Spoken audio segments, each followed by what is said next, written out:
Bismillahirrahmanirrahim. Assalamualaikum warahmatullahi wabarakatuh. Baik, inilah eks pasar impres. Baik, itu adalah eks TPA.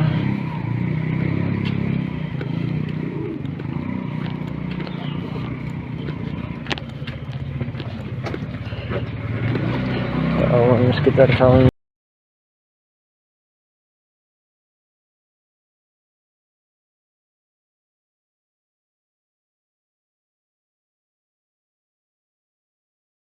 Bismillahirrahmanirrahim. Nah, ini kita coba apa sih yang sebenarnya terjadi dalam sengketa tanah Dago.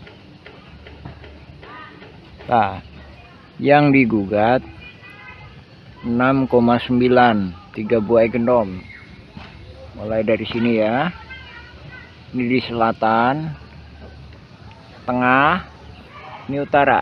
Itu yang digugat. Sementara subjek yang digugat itu ada di sini. Sementara yang di tengah itu udah dikondisikan, dimanipulasi.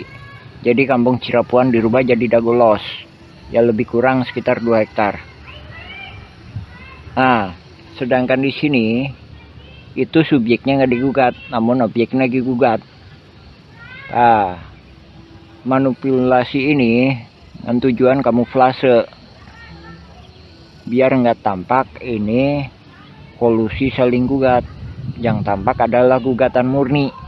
Beda gugatan murni dengan kolusi mafia tanah saling gugat itu apa? Kalau gugatan murni, penggugat memperjuangkan hak, tergugat pun memperjuangkan hak. Tapi kalau kolusi, penggugat nggak yakin bahwa itu haknya, sementara tergugat pun nggak yakin itu haknya. Sehingga penggugat dan tergugat itu berkolusi untuk saling kerjasama. Nah, kerjasamanya, nah ini tadi yang digelapkan. Terus korelasinya lagi, lainnya lagi, buktinya lagi apa? Ada BBB 15.000 meter. Nah, itu yang digelapkan. Nah, itu laporan BBB itu hilang tahun 2016. Berganti ke DDM saat. Nah, itu yang nggak muncul. Nah, itulah bila mana pihak tergugat menang, itu bisa jadi kolusi antara pihak penggugat sama tergugat, bisa bagi-bagi. Sementara kalau penggugat menang dapat segini banyak, ya kan? Ini yang digugat 6,9 hektar. Sementara tergugat itu mempertahankan juga sama dengan hak gendom Buraminten 6,9 hektar, terdiri dari 4 buah. Sementara gugatan Muller itu cuma 6,3, terdiri dari 3 gendom Verponding. Nah, makanya banyak pihak yang nggak berani untuk dilakukan penyelidikan lebih lanjut.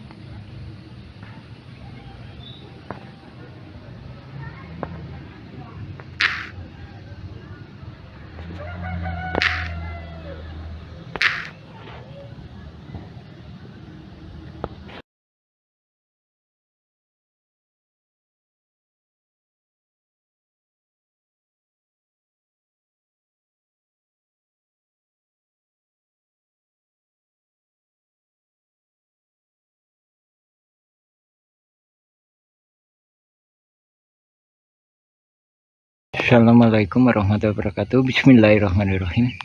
Ada yang bertanya, kenapa kita nggak mendukung perjuangan warga Dago Los? Oh, itu salah itu teh. Jadi kita mendukung perjuangan warga Dago Los. Cuma yang perlu digarisbawahi adalah sebelum adanya gugatan Muller melawan Dago Los, itu ada pengkondisian. Salah satunya nih, penyerobotan lahan 80 meter. Nih, penyerobotan lahan Pak Bagio dan sekitarnya, SAM 868.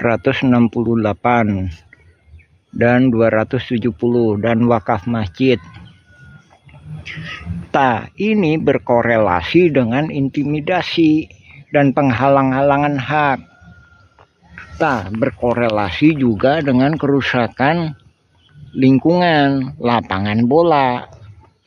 Itu kaitannya. Dan kata lain, kita mendukung perjuangan warga Dagolos. Juga perlu digarisbawahi bahwa kalau mengambil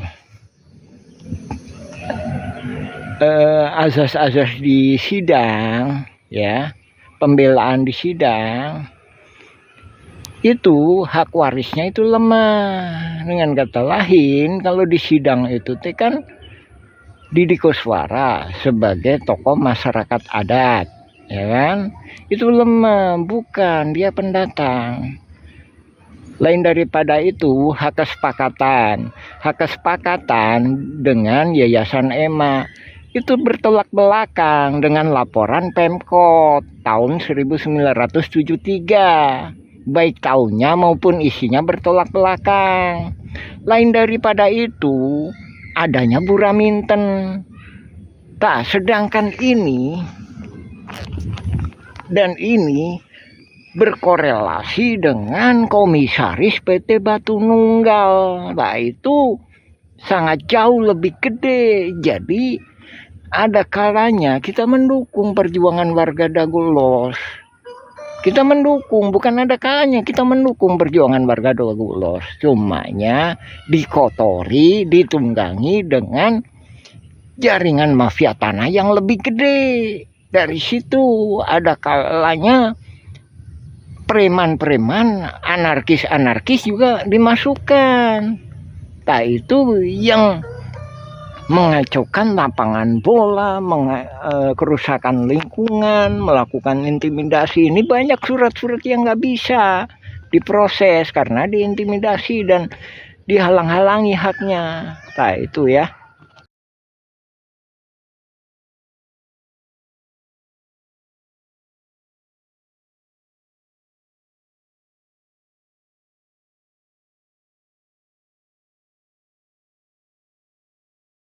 Dan biasanya ini adalah nama pengadu yang akan dimunculkan.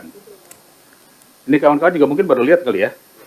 Oke, kita lihat ini apa hasil kerja tim ATR BPN beserta dengan Setcom. Bisa dimasukkan?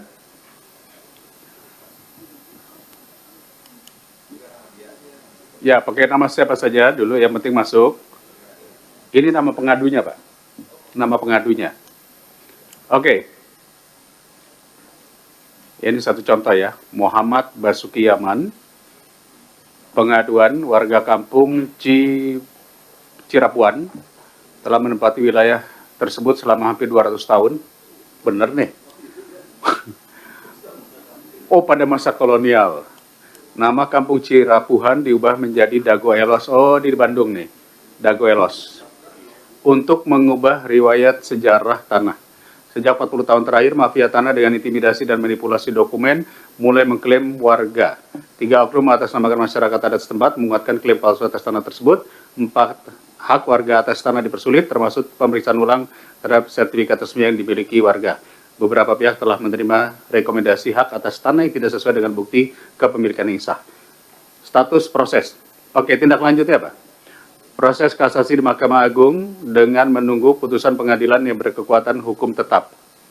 Lalu, apa upaya yang dilakukan kanwilnya dan kantahnya? Ada? Belum ada? Nah, begini. Kalau ini tidak ada, ini baru laporan namanya. Follow up-nya, ini yang kami inginkan, apa yang dilakukan oleh BPN setempat.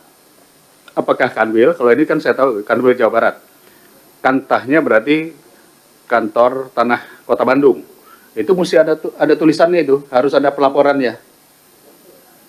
Ya. Jadi jangan sampai nanti dashboard ini hanya sekedar tindak lanjut saat ini sudah berada di katakanlah kepolisian atau di pengadilan. Kita ingin tahu apa yang dilakukan. Jadi mohon izin Pak Menteri, saya pikir ini perlu ya.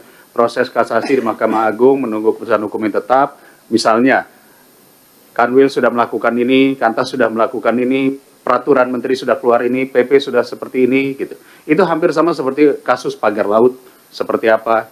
Karena yang diinginkan oleh masyarakat adalah follow up-nya apa. Ya, tolong nanti Ibu Staf Sus beserta tim, kami mohon ini dibuatkan data tindak lanjutnya. Saya pikir seperti itu Pak Ketua. Cukup? Tambahan dikit Pak Ketua. Boleh, silakan. Menyambung dari